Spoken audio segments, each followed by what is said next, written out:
आवाज की दुनिया के दोस्तों को मनोहर महाजन का प्यार भरा नमस्कार, आदाब, सत श्री अकाल, good evening, what ever the time is. Thank you so much for liking यादें मेरे दौर की। इस बुक रीडिंग को आप बहुत पसंद कर रहे हैं और मेरा काफी उत्साह बढ़ रहा है और बड़े शौक के साथ, बड़े उत्साह के साथ मैं आपके सामने ये चैप्टर्स, ये अध्याय पेश कर रहा हूं। आज इस किताब का मैं 12वां चैप्टर आपकी सेवा में पेश कर रहा हूं, यानी 12वां अध्याय। शीर्षक है मलकाए तरन्नुम नूरजहां, मेरी राखी बंद बहन कैसे बनी। इजाजत है, चौंके तो नहीं आप? चौंकिएगा मत। सन 1971 के अगस्त महीने के चौथे हफ्ते की बात है। कोलंबो के सेवॉय थिएटर में पाक फिल्म फेस्टिवल चल रहा था। यह थिएटर मेरे निवास स्थान की बालकनी के लगभग सामने पड़ता था। वहां पाकिस्तानी फिल्मों के बड़े बड़े पोस्टर और बैनर लगे हुए थे, जो सहसा राह चलते लोगों का ध्यान अपनी ओर खींच रहे थे। उनमें से मैं भी एक था। रेडियो सिलोन का अनाउंसर होने के नाते पाकिस्तानी फिल्मी गानों की थोड़ी बहुत जानकारी मुझे भी थी, पर फिल्मों के बारे में हमारी जानकारी न के बराबर थी। पाकिस्तानी फिल्मों के गायक अहमद रुश्ती, रूना लैला, एस बी जॉन और हबीब अली मोहम्मद को हम उनके गानों के जरिए जानते थे, पर उनके बारे में व्यक्तिगत जानकारी बहुत ही सीमित थी। हाँ, उन लोगों के बारे में हमारे पास जानकारियों का भंडार था जो अविभाजित भारत में हमारे दिलों पर राज करते थे। फिरोज निजामी, गुलाम हैदर, नाशाद, जे नक्शब और मलका तरन्नुम नूरजहां ऐसे ही नाम थे। पाक फिल्म फेस्टिवल ने हमारे दिलों में इस बात की आस जगा दी कि शायद इन सितारों में से किसी से हमारी मुलाकात हो जाए। उन दिनों बुधवार का दिन मेरे साप्ताहिक अवकाश का दिन हुआ करता था। यही वो दिन था जब मैं अपने 3 वर्षीय पुत्र पुनीत और पत्नी सुजाता को समय दे पाता था। यही वो दिन होता था जब हम आने वाले सप्ताह के लिए शॉपिंग करते थे या क्राउन थिएटर में, जहां ज्यादातर हिंदी फिल्में रिलीज होती थीं, कोई फिल्म देखने जाते थे। ऐसा ही एक बुधवार था। तारीख थी 25 अगस्त 1971। मैं हॉलीडे मूड में पलंग पर पड़ा सुस्ता रहा था। सुजाता सामान का लिस्ट बना रही थी। हमारी मेड गुणवती पुनीत को तैयार कर रही थी। तभी फौरन रेडियो स्टेशन पहुंचने का मैसेज मिला। सब काम छोड़कर टैक्सी पकड़कर मैं स्टेशन पहुंचा। स्टेशन के बाहर बहुत सी कारें खड़ी थीं, जिनमें से एक पर पाकिस्तान का राष्ट्रीय ध्वज लहरा रहा था। काउंटर पर भी काफी गहमा गहमी थी। जैसे ही मुख्य द्वार पार करके मैं अंदर पहुंचा तो देखा कि रूम खचाखच भरा था और नाश्ते का दौर चल रहा था। सामने के सोफे पर विजय लक्ष्मी डेसरन के साथ एक बेहद खूबसूरत महिला नजर आई। उन्होंने ऑरेंज कलर की साड़ी पहन रखी थी और उसी से मैच करता एक पर्स उनके हाथ में था। गले में काले मोतियों की माला थी, जो उनकी सुराहीदार गर्दन पर खूब फब रही थी। उनके सामने बैठे थे रेडियो सिलोन के डायरेक्टर जनरल एवं पाकिस्तानी हाई कमीशन के कुछ पदाधिकारी। मुझे देखते ही हमारे डायरेक्टर जनरल अपनी जगह से उठकर मेरी तरफ लपके और मेरा हाथ पकड़कर उस महिला के पास ले गए और उनका परिचय कराते हुए बोले, meet melody queen and nightingale Noorjahan from Pakistan. बाप रे, मैं बेहोश होते होते बचा। जिनकी आवाज के साथ मेरी जवानी परवान चढ़ी थी, जिन्हें मैंने सिर्फ तस्वीरों में देखा था, वो मेरे सामने थी। मेरे मुंह से एक भी बोल न फूटा। सम्मोहन सा छा गया। हाथ उनके पैरों की तरफ बढ़े। एक बेहद सुरीली आवाज मेरे कानों में पड़ी, एक ही करना है। मैं कुछ नहीं कर रहा, ये अपने आप हो रहा है, मैंने कहा। ऐसा ही कुछ मुझसे उस समय हुआ था जब मैं भारत रत्न कंठ कोकिला लता जी से मिला था। महान और सच्चे कलाकारों के सामने बंदे का सर अपने आप झुकने लगता है। ऐसी अनुभूति मुझे बार बार हुई है। बहरहाल, मेरे जवाब पर नूरजहां जी बोली, वो तेनू पंजाबी आउंदी है, यानी तुम्हें पंजाबी आती है? मैंने जवाब दिया, हाँ आउंदी है। और उन्हें बताया कि जिस इलाके कसूर में वो पैदा हुई थी, उसी इलाके के पास कहीं एक गांव क्लासवाला में मैं भी पैदा हुआ था। क्या कोइंसिडेंस है। हमारी पंजाबी में हो रही इस बातचीत को सारे लोग मुंह पाए सुन रहे थे। इस चीज को मैंने भी महसूस किया और नूरजहां जी ने भी। इसके बाद हमारी बातें न खास हिंदी न खास उर्दू में होने लगी। उन्होंने कहा, अच्छा हुआ तुम आ गए हैं, यानी अच्छा हुआ तुम आ गए। मैं बड़ा अजीब सा महसूस कर रही थी। मैंने पूछा, क्यों? कहने लगी, तुम्हारे बॉसेस को तो उर्दू या हिंदुस्तानी आती नहीं, और तुम्हारे साथी अनाउंसर जिस जबान में मुझसे बात कर रहे थे वो मेरे सर के ऊपर से जा रही थी। फिर उन्होंने अटकते हुए कहा, प्रतिनिध प्रतिनिध क्या होता है? शायद आप प्रतिनिधित्व कहना चाह रही हैं। हाँ हाँ, वही, क्या होता है ये? मैंने कहा, प्रतिनिधित्व मतलब नुमाइंदगी। दरअसल मेरी अनुपस्थिति में उनसे पूछा गया था, वर्तमान में आप पाकिस्तान का प्रतिनिधित्व करती हैं, क्या आप भारत की संगीत विधा को मिस करती हैं?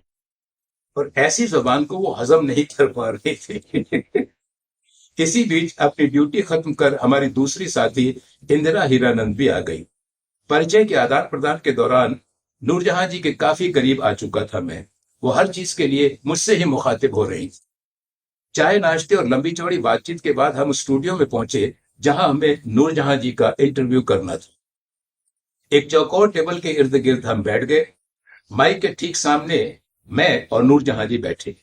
नूरजहां जी के बहुत सारे रिकॉर्ड्स भी लाइब्रेरी से स्टूडियो में पहुंच चुके थे। नूरजहां जी को हमने सबसे पहले कुछ पुराने गाने सुनाए जो उन्होंने अविभाजित भारत के दौर में गाए थे। मसलन आवाज दे कहां है, दुनिया मेरी जवां है, फिल्म अनमोल घड़ी, तू कौन सी बदली में मेरे जान छुपा है, फिल्म खानदान, बदनाम मोहब्बत कौन करे, फिल्म दोस्त, किस तरह भूलेगा दिल उनका ख्याल आया हुआ, फिल्म गांव की गोरी। इन पुरसोज और हमेशा जवां गीतों को सुनने के बाद स्टूडियो का माहौल पूरी तरह संगीतमय हो गया। सबकी रजामंदी से इंटरव्यू की बागडोर मेरे हाथ सौंपी गई।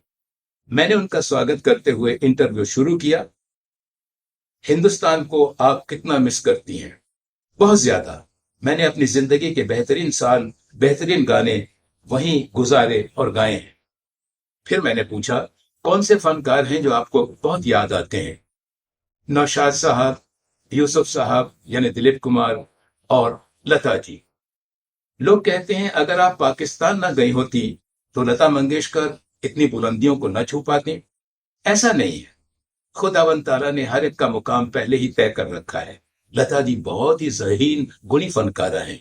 उनकी तैयारी मुझसे कहीं ज्यादा थी। बस उनके हुनर को निखरने के लिए मौकों की तलाश थी, जो उन्हें मिली। आज वो जिस मकाम पर हैं, अल्लाह ताला उन्हें बनाए रखे और उन्हें और भी तरक्की बख्शे। नूरजहां जी, हमने सुना है कि लता जी आपकी बहुत बड़ी फैन है। वो अक्सर आपको फोन करती रहती है, आपसे एक आध गाना सुनने की फरमाइश भी करती रहती हैं। नूरजहां जी सिर्फ मुस्कुराई, बिना बोले। उन्होंने हाथ ऊपर उठाकर ऊपर वाले का शुक्रिया अदा किया। उनके चेहरे के भाव से हम समझ गए कि हमारी कही बात में काफी सच्चाई है। मैंने अपना अगला सवाल किया, अच्छा ये बताइए, मलका तरन्नुम नूरजहां और भारत रत्न कंठ कोकिला लता मंगेशकर की पहली मुलाकात कब और कहां हुई? नूरजहां जी ने कहा, जहां तक मुझे याद पड़ता है, फिल्म बड़ी माँ के गाने की शूटिंग कोल्हापुर के एक स्टूडियो में रखी गई थी। मेरे रहने का इंतजाम भी उसी स्टूडियो में एक कमरा बनाकर किया गया था। एक दिन स्टूडियो के मालिक एक सांवले रंग की 14-15 साल की एक दुबली पतली लड़की मुझसे मिलवाने लाए और बोले, ये लता है, हमारे यहाँ काम करती है बतौर एक्ट्रेस और बहुत अच्छा गाती है। लता जी ने पहले एक क्लासिकल और फिर मेरे इसरार पर फिल्मी गाना सुनाया। उनकी तैयारी और आवाज सुनकर मैं फौरन समझ गई, ये आने वाले समय की बहुत बड़ी सिंगर बनेगी। और ऐसा ही हुआ। यह थी मेरी पहली मुलाकात लता जी से। मेरा अगला सवाल था, आप खान पान में क्या परहेज करती हैं? कुछ भी नहीं, बल्कि जिस दिन मेरी रिकॉर्डिंग होती है ना, उस दिन ढेर सारी मिर्ची खाती हूँ सालन में मिलाकर, और बर्फ का ठंडा पानी पीती हूँ। मैं ताज्जुब से उनका मुंह देखने लग गया। गायक गायिकाएं अक्सर ठंडी चीजों से परहेज करते हैं, और यहाँ तो मामला उल्टा था। हमारा ताज्जुब दो गुना हो गया जब उन्होंने बताया कि उन्हें इमली की चटनी बहुत पसंद है। अगर इमली की चटनी खाने में ना हो तो उन्हें खाना बेमजा लगता है। हमने जब उनसे उनकी फेवरेट डिश का नाम पूछा तो उन्होंने बताया, मसूर की दाल जिसमें ढेर सारी मिर्चें और इमली की चटनी डली हो। इसका जिक्र करते हुए उन्होंने चटखारा भी लिया। एक और जवाब के सिलसिले में उन्होंने बताया कि जिस दिन उनके गाने की रिकॉर्डिंग होती है, उस दिन उनके जहन में गाने के बोलों और तर्ज के सिवा कुछ नहीं होता। जब तक गाना रिकॉर्ड नहीं हो जाता, वो मदहोशी के आलम में रहती है।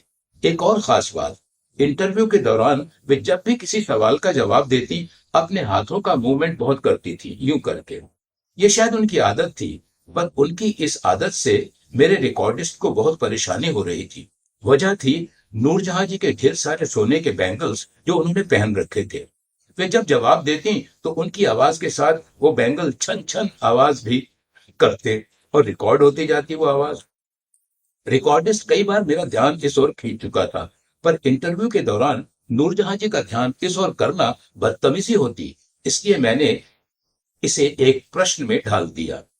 नूरजहां जी, आपको गहनों का बहुत शौक है? उन्होंने जवाब देने से पहले अपने बैंगल्स की तरफ देखा और फिर मेरी ओर नजर घुमाई और बोली, हाँ, मुझे गहनों का बहुत शौक है। इसके बाद उन्होंने साड़ी के पल्लू को उन बैंगल्स पर लपेट लिया। आवाज बंद हो गई। मेरे प्रश्न में छुपे आशय को नूरजहां जी समझ चुकी थी। महान कलाकार कितने सचेत और संवेदनशील और बातों को इशारे में समझ जाने वाले होते हैं, इसका एहसास मुझे इसी इंटरव्यू के दौरान पहली बार हुआ। नूरजहां का मतलब होता है जहान का नूर, यानी दुनिया की रोशनी। दुनिया की ये रोशनी अपनी शख्सियत की रोशनी से हमें मालामाल करके हमसे विदा हो गई। जाते जाते वो हमारे हिंदी सेक्शन के परिवार का एक हिस्सा बन चुकी थी। उन्होंने उस परिवार के साथ एक फोटोग्राफ खिंचवाने की पेशकश की, जिसे हमने प्रसन्नतापूर्वक स्वीकार किया। हम सबको उन्होंने पाक फिल्म फेस्टिवल में शामिल होने का निमंत्रण दिया। जैसा कि मैंने शुरू में जिक्र किया था, पाक फिल्म फेस्टिवल जिस सिनेमा घर में चल रहा था, वो मेरे निवास के सामने था। पता नहीं नूरजहां जी को इस बात का पता कैसे चल गया। दूसरे दिन शाम 5 बजे के आसपास पाकिस्तानी हाई कमीशन की विशाल कार राष्ट्रीय ध्वज के साथ मेरे निवास के सामने वाली लेन में आकर रुकी, जिसमें से नूरजहां जी उतरी और सीधे मेरे घर आ पहुंची, जो पहली मंजिल पर था। मैं और मेरी बीवी सुजाता भौंचर के रह गए। आंखों में अचरज का बादल उमड़ आया। ऐसा लगा एक अकिंचन के घर देवी मां सरस्वती साक्षात उतर आई हैं। हमारे खुले मुंह अपने स्थान पर आए जब मलिका तरन्नुम की कोयल सी आवाज हमारे कानों में पड़ी, जो पंजाबी में कह रही थी, जिसका हिंदी में भावार्थ था, फेस्टिवल शुरू होने में थोड़ा समय है, चाय की तलब लग रही थी, घर की चाय की तलब, सौंफ इलायची वाली चाय की तलब, सोचा तुम्हारी बीवी के हाथ की चाय पीती चलूं। हमें अपने सौभाग्य पर यकीन नहीं हुआ। बहरहाल वे अंदर आई, मेरे बेटे पुनीत को गोद में उठाया, उसे प्यार किया, एक बड़ी सी चॉकलेट उसके हाथ में पकड़ा दी। सुजाता ने जल्दी जल्दी चाय के साथ पकौड़े बनाए। नूरजहां जी ने बड़े शौक से पकौड़े खाए और चाय पी। इसी बीच उनकी नजर टेबल पर रखी राखियों पर पड़ी, जो मेरी बड़ी बहनों ने भारत से भेजी थी। राखियों को देखकर उनकी आंखों में एक अजीब सी चमक जागी। फिर उन्होंने अचानक एक राखी उठाई और बोली कि मैं ए रखड़ी तेनों बंधा, क्या ये राखी मैं तुम्हें बांध सकती हूँ? और 2 पल के अंदर मैं इतनी महान फनकारा का भाई बन चुका था। मैं अविश्वास से अपने दाएं हाथ की कलाई को देखे जा रहा था, देखे जा रहा था, देखे जा रहा था।